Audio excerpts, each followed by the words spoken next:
আপনি কি জানেন দ্রুজ সমাজে মানুষ দুই ভাগে বিভক্ত? কেউ শারীরিক সত্তা আর কেউ আধ্যাত্মিক।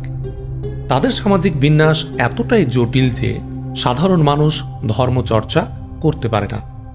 কিন্তু এর কারণটা কি? দ্রুজরা প্রধানত দুই ভাগে বিভক্ত, ধার্মিক ও সাধারণ দ্রুজ।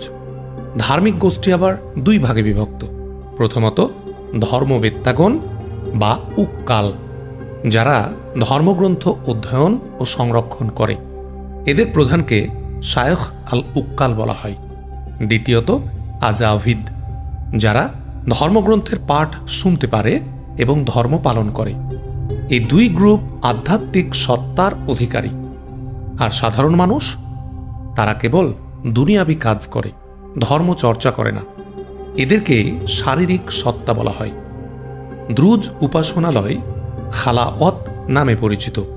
মজার ব্যাপার হলো, এখানে কেবল উক্কাল ও আজাভিদরাই প্রবেশ করতে পারে। ঈদ ব্যতীত সাধারণ মানুষ সেখানে ঢুকতে পারে না।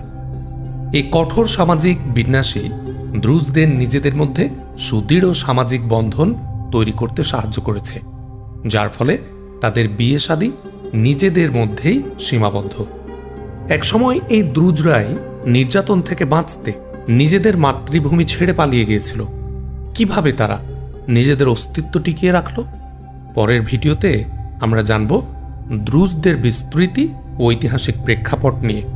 সিরিয়া, লেবানন ও ফিলিস্তিনে তাদের প্রভাব কতটা জানতে চান?